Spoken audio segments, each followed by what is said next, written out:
In this edition of Artistic Horizons, weaving intricate baskets. I've pushed the boundaries and challenged myself to try many things. I have so much creativity and craziness in my head that I have to get it out in this art form. Writing music for a world-renowned orchestra. It's a huge opportunity for me as a composer, just, being able to write for this group and to add to my own catalog. A story that is personal and heartfelt. There's always a sense of this is my home. It's nice to feel like I belong at a place where I wasn't even born. It's all ahead on this edition of Artistic Horizons.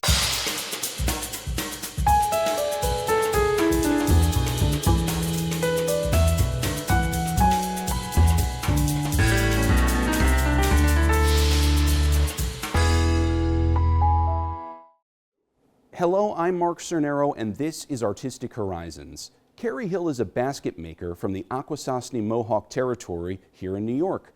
Having learned the craft from her aunt, she has continued the meaningful tradition of weaving baskets by transforming black ash splints and sweetgrass into works of art. Here's her story. My name is Carrie Hill, and I am a sweetgrass and black ash basket weaver. I grew up in Akwesasne, born and raised my whole life. I never really lived anywhere different. Occasionally I would go and visit places, but I lived here my whole life. Growing up, my aunts always made baskets, and I would watch them, and it was just kind of always in my family. And then when I was fortunate enough to be a stay-at-home mother, I asked my aunt, I was like, "Auntie, would you teach me how to do baskets?" And she was like, "Sure." And so I started doing the things and doing the weaving and putting the pieces together, and it was just something I fell in love with. It felt like something I was supposed to do. My weaves were tight, my curls were uniform, it was just really, really cool. And I loved it because I finally had a way to express creativity. I never really had that before. And so after the baby was sleeping, I would go to my aunt's house and she would show me how to do these things, and I would pick it up rather quickly, and I just have been making baskets ever since. Well, to make a basket, first you have to get a black ash tree and pound it off. You have to pound the layers, and then I get the layers from a splint pounder, and then I bring it back and I soak it and I peel it apart carefully. And depending on how thick that growth ring is, because that's essentially what's being taken off of the tree is the growth ring, I peel it apart as many times as I can, and then that determines what kind of basket I'm going to use or make. And so after I peel apart my splint, then I use my gauges and I cut it into the pieces that I want to work with, and then I carefully lay out my pattern, and then I start weaving it with sweetgrass. This is my splitter. This is what I use to peel apart the growth rings of the black ash tree. It would get fed up through here, put here, you apply pressure, and you peel it apart evenly. It does take many hours for the black ash to soak, so unfortunately I'm not prepared for that at the moment. But when I purchase my black ash from local splint pounders, this is a bundle I would receive from them. And these are each growth ring from the black ash tree, and this is what I'm peeling apart to make the splint finer. After you peel it apart, you have shiny on the outside, which then becomes the inside, and then the rough on the outside. And this is what we're trying to get from this. Once I get it to this point and it's still wet and I can soak it, I then take a gauge that my uncle made. He made my tools, my splitter. He used to pound splint. He has passed away this just recently, but he did my hand tools. And this is what I would use to pull the splint through to cut even strips. And from there, if I want to dye the splint, then I have to take it in the house and boil it on the stove with a dye, because I do use the commercial dyes. So you can see this basket is completely natural, but what I did try to do was use really dark brown splint and some really bright white splint so that the curls would just pop on the background. On the bottom of the basket, you can see that this lovely green, I know you can't smell it through the camera. See, it smells fantastic, right? This lovely green here. Oh, excuse me. And then, so the sweetgrass is what holds the black ash together. So the wood, this hard part here and these little curls are all black ash. So these were all peeled apart from the growth ring, and the sweetgrass is on there also as an element that holds it together, and it's a decorative element as well. So while this one has the curls and the pops on there, like the points, I guess, then another way to do it is this. Now this weave is called the corn washing weave. I use it as a decorative weave, but in our culture and our basket weaving with the utility baskets, which is a completely different creature than what I do, the corn washing weave actually serves a purpose in the corn washing basket, but here it's a decorative element where it just has a pattern that it follows. And for this one, I use commercial dyes. I love Rit berries from Walmart are the best. And yeah, so it has still the same elements, the sweetgrass and the splint and the black ash splint. I make fancy baskets out of black ash and sweetgrass. So black ash and sweetgrass are the materials that we have as Northeastern woodland people, and that's what we use to make our baskets, the materials that are available to us. It's becoming a challenge with the black ash because the quality of the black ash is starting to falter here and there, and it's becoming harder and harder to get. The emerald ash borer is my boogeyman. It's a very tiny little beetle. It's beautiful. It's iridescent green, and I love the color, but he's awful. He's decimating my trees, and it's becoming an endangered species, black ashes. I think that my enthusiasm for basket weaving has grown over the years. As my skill set has grown, I've pushed the boundaries and challenged myself to try many things. I have so much creativity and craziness in my head that I have to get it out in this art form. And so, like, I'm a real fan of curls on my basket, and I think it's just because I have curly hair. Just kidding. But my enthusiasm has grown because my skill set has grown, so I just really push the boundaries on what I'm doing. Like, I started making simple flat weave over under baskets with the black ash and the sweetgrass, and then eventually I started to ask my auntie, and I was like, "Auntie, could I try this?" And her answer was always, "Try it." So the try it was like an encouragement to be as creative as I wanted with it, which was fantastic because I went from making simple, plain, flat weave baskets to works of art that, I mean, I've gotten some ribbons and some accolades from it. It's not why I do it, but it's really nice to have. Well, I don't know that I have like a set goal in mind for the future as far as basket weaving. I just only hope to do it as long as I can and as long as I have access to the materials that are usable. I just plan to make baskets until I can't. And now for the artist quote of the week.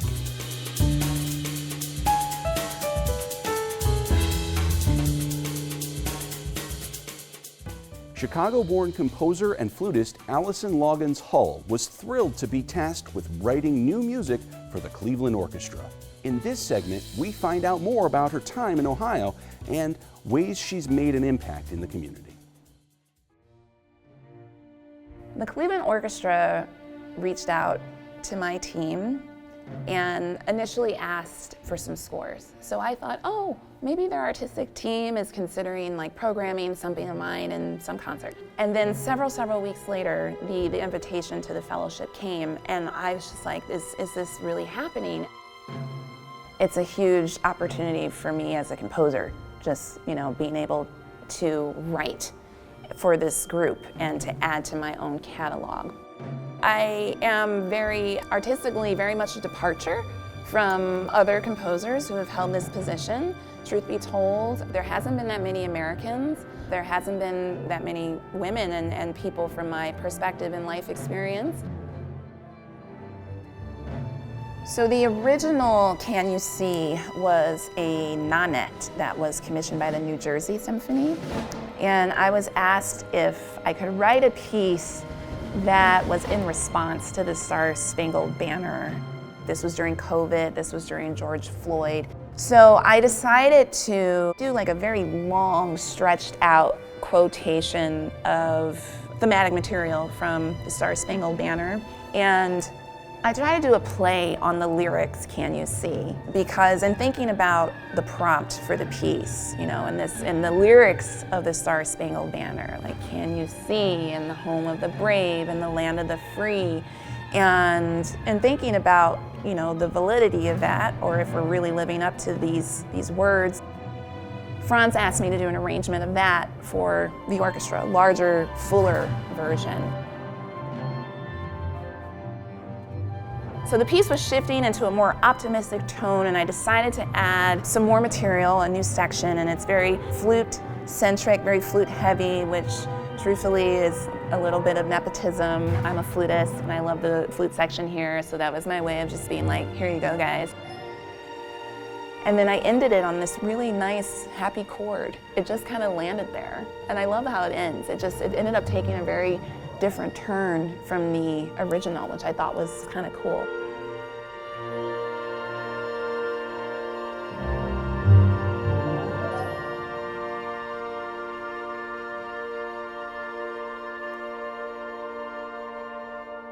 I was very, very excited, a little anxious, but I was so relieved when I got there and it all like worked. I just felt very like seen, I guess you could say, as a composer. And I also really felt genuinely like they were enjoying it too, which is awesome.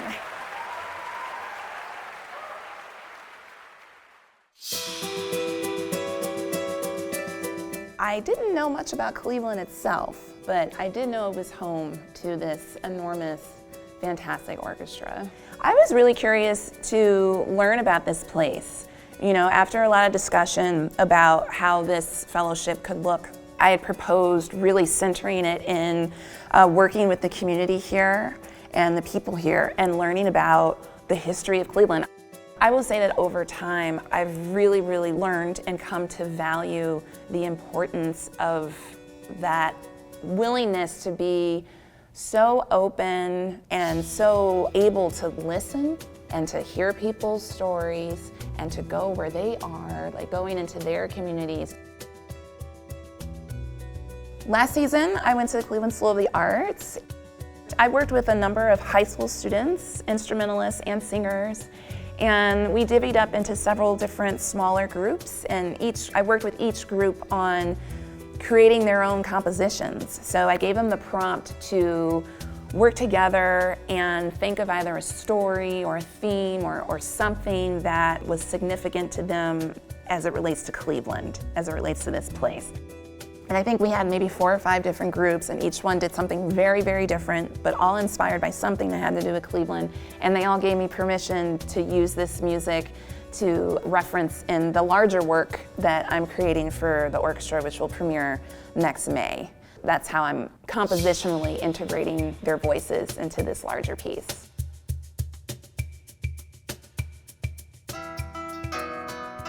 Our partners this season, which we worked together on developing a chamber music series, a collaborative chamber music series. We called it In Community, and it was an opportunity to have some of their community musicians play alongside TCO players. And our partners this year was the HK Bandura School, Fatima Family Center, and Karamu House.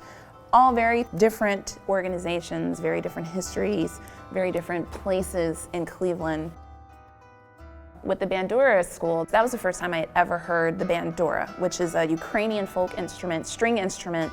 It sounds very much like a combination of a guitar and a harp. It's very delicate sounding, and it's very angelic sounding, and it's a beautiful instrument. Living in that sound world and thinking about other pieces that would complement that instrument. So from a musicological standpoint, that was great. My favorite memory from being with the community at Fatima Family Center, I had an afternoon that I spent with members of their senior choir who we collaborated with in our concert with them, and they sang. And it reminded me so much of my own grandmother. They shared a lot of their stories, either growing up or raising their family in Huff. I just felt so grateful for how generous they were in their sharing and just how sweet they were. So it just felt like very warm and, just homey. And then lastly with Karamu, that was a great way to do some more interdisciplinary work. We did a program where we worked with some of their actors and dancers. That was a great opportunity to also work with artists who weren't musicians necessarily, but who worked in other mediums as well, and how to make that work with the orchestra members. It's been a mixed bag, but I'll say overall, what's been like the thread in all of them, everybody has been like so welcoming and hospitable and flexible, and the orchestra too, everybody. We've had packed houses, we've brought in people from all over the city. It's been really, really great. This whole experience has really shown me like the power in that, and that a symphony orchestra, an institution like this, can do something like that, and it can be incredibly impactful. And I'd like to believe that at the end of this fellowship, we can look at the work that we've done here and it'll be a continued practice, you know, hopefully here, but also hopefully in other orchestras or other similar arts institutions. That's my hope. That's what this has grown to mean for me, really.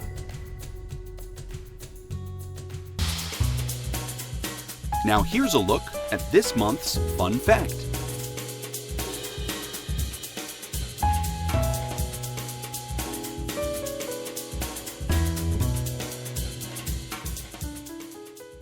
Up next, we travel to New Mexico to meet author and illustrator Zahra Marwan, who published the book Where Butterflies Fill the Sky. In this picture book, Marwan shares the true story of her immigration from Kuwait to the United States. Take a look.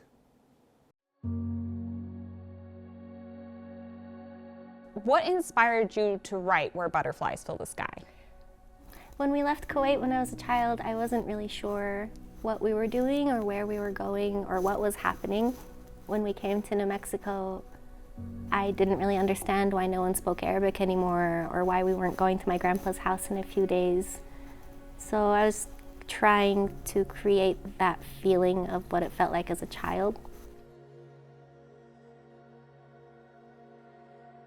Why did you title the book Where Butterflies Fill the Sky? I don't have the right to live in Kuwait, but my mom's a Kuwaiti citizen. In 2018, she became sick and was hospitalized, so I had to make an emergency trip home. And I'm allowed to stay there only for 3 months on a tourist visa. And there had been a lot of rain, and every time I'd look up that spring, there were hundreds of butterflies in the sky. And that's when I started putting the book together. Where Butterflies Fill the Sky, a story of immigration, family, and finding home. To my parents, who should have never had to leave, who gave us everything they could. From the desert to the sea, this is my home, where 100 butterflies are always in the sky. Pigeons are kept and loved, boats sail the calm sea. Mama is on the shore, my aunties drink their tea. Baba swims in the open water. His sister takes the boat out to sea. Me and my brothers are in our own world. This is where I sleep, where my ancestors live and are always watching. So there's a lot of different motifs that are reoccurring in the book. Can you tell me a little bit about them? Sure. Culturally, Kuwaitis keep birds at home, whether parakeets or parrots. I like to talk about my oldest aunt who fights with her parrot every Friday at the family lunch. And I have my mom's 3 sisters that keep appearing as like grounding pillars of like safety and protection and a sense of home. And there was also 2 ancestral bulls watching over you, right? Can you talk a little bit about those? Sure, it's definitely a cultural faux pas religiously, being from a very conservative Orthodox family myself. But there are ancient artifacts from the Dilmun civilization or Mesopotamian sculptures that were found 10 miles off of Kuwait's shore. And one of them was a bull. So I had these Mesopotamian bulls be the connection to ancestors and place that keep following the main character throughout the book. So this is my favorite illustration in the book. It's me and my dad. People often sit on the ground in Kuwaiti culture on Persian rugs. Here we have a Dilmun bull and he's packing watermelon. We would often eat watermelon after lunch. There are flamingos flying. They naturally migrate to the Kuwaiti shores in the winter. There's a picture of my uncle who was killed during the Iraqi invasion of Kuwait. He was killed with a grenade. And this is also a point that I always keep in mind, is how he can always be listed officially as Kuwaiti when he had died stateless, fighting for our little home. What does it mean to be stateless, and why is it important to talk about this subject? Citizenship is very complicated, and it shouldn't be at all, right? 3 of my grandparents are Kuwaiti citizens, and only one wasn't, and that was my father's father. And all of them are historically and culturally rooted in Kuwait. My grandfather didn't apply before oil, and the window to apply was very small. So although we're from there generationally, culturally, and historically, we have no legal rights to live in our country. And what does that mean? It means you don't really have the right to an education. You're not allowed to get married. You're not allowed to leave. You're not allowed to access health care. You essentially don't exist, yet you're illegal, and yet you're there. Baba tells me there's magic in the place we'll go. I don't want to leave. Mama says it'll be better for us. I say my goodbyes without knowing why, and travel far, far away.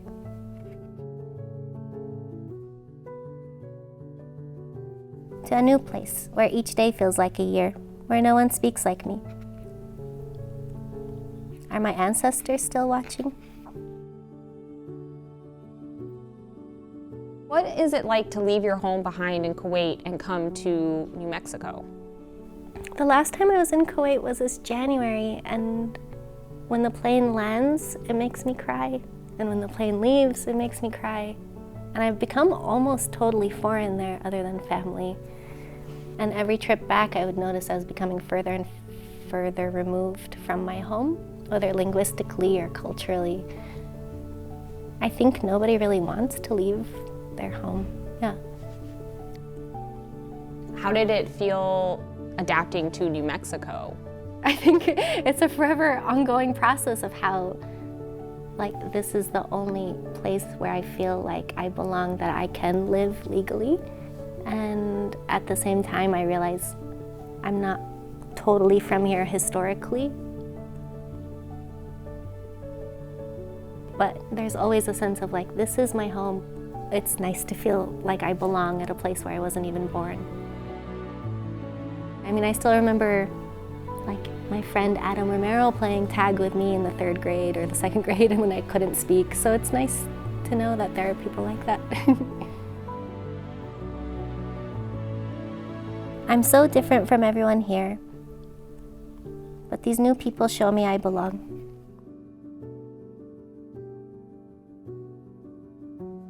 My family sends reminders that they are thinking of me. And I tell them that I'm thinking of them too, that I miss them and hope we can be together again. That in this new place of high desert, I have found a home. Why do you have the bulls resting? Maybe that they feel a sense of comfort or also feel a sense of home. They can take a break from watching Yeah. over. What's the feeling that you felt when you were creating this illustration?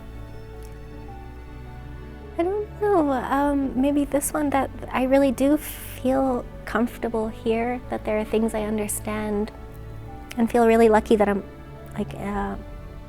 to have come to a place where people do treat you like you belong. I feel like I've learned from people here to be proud of my language and culture and heritage, even if there's a system that tells you you shouldn't be.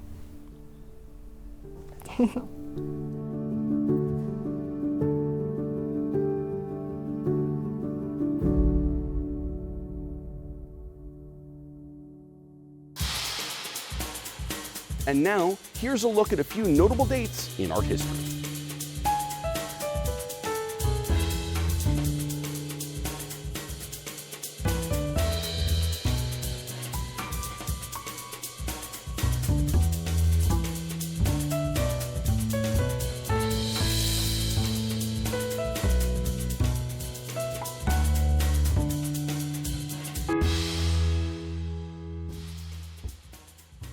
And that wraps it up for this edition of Artistic Horizons. For more arts and culture, visit WPBSTV.org.